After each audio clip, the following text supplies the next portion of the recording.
Assalamualaikum warahmatullahi wabarakatuh. Sampurasun. Bagaimana kabarnya hari ini anak-anak? Semoga kita selalu diberikan kesehatan. Amin. Sebelum belajar, jangan lupa berdoa terlebih dahulu ya. Materi pada pertemuan kali ini yaitu membahas mengenai teks terjemahan ke dalam bahasa Sunda. Sebelum kepada pemaparan materi, Ibu akan memberikan beberapa contoh teks dalam bahasa Indonesia yang sudah diterjemahkan ke dalam bahasa Sunda. Dibaca dulu teksnya ya.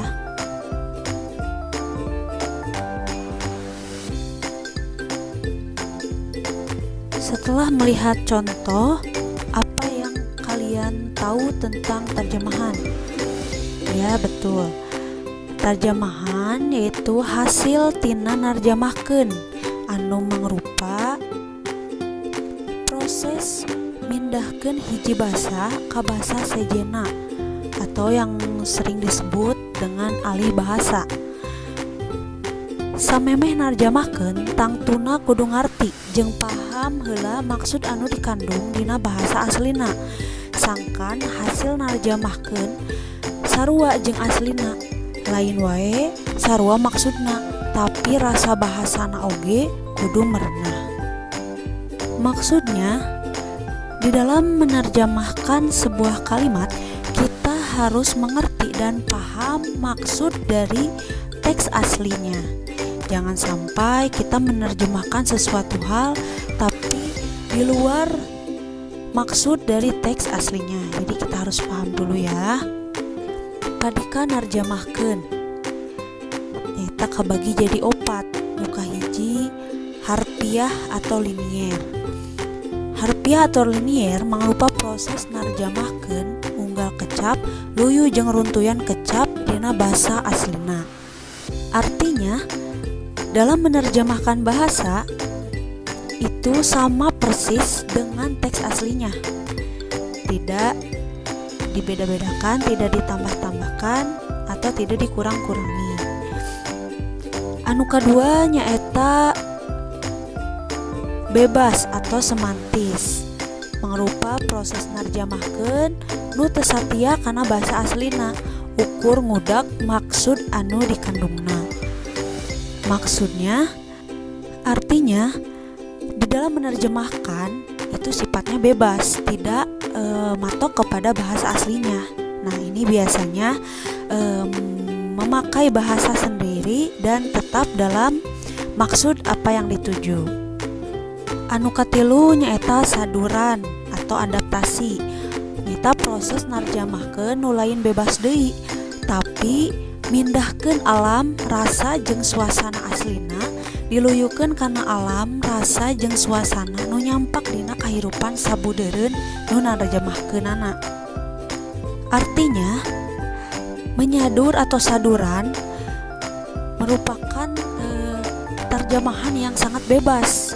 Jadi, penerjemah bisa menerjemahkan bahasa dengan bahasa dirinya sendiri atau dengan dikaitkan dengan kehidupan sehari-hari. Muka opat nyaeta otomatis, mangrupa proses narjamahkeun ku cara ngagunakeun alat pikeun mindahkeun bahasa hiji naskah asli kana bahasa sasaran. Contohna make Google Translate. Salajengna anu kudu dipetanan jeung diperhatikeun dina narjamahkeun yang harus diperhatikan dan diingat dalam proses penerjemahan. Anu kahiji nyaeta kudu satia kana teks aslina jeung kudu nembongkeun kajujuran.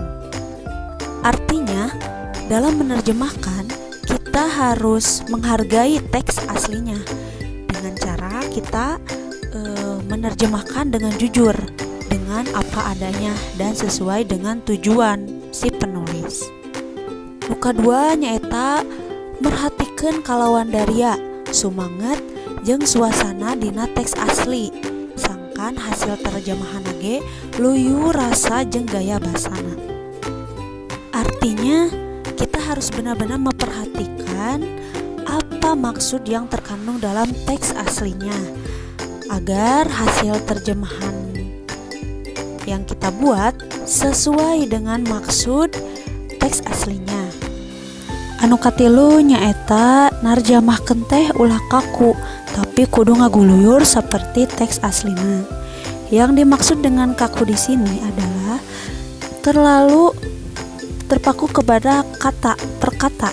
Jadi, ketika kalian menerjemahkan satu bahasa ke bahasa lain atau ke teks satu dengan teks lain, tidak boleh atau jangan sampai kalian menerjemahkan kata per kata, tapi baca dulu satu kalimat langsung diterjemahkan, seperti itu ya.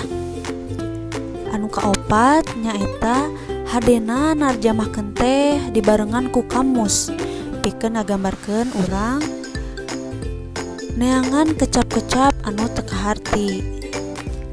Artinya, dalam menerjemahkan, alangkah baiknya kita didampingi oleh kamus agar kosakata atau kata yang dipilih oleh penerjemah bisa benar dan sesuai dengan kaidah kebahasaan.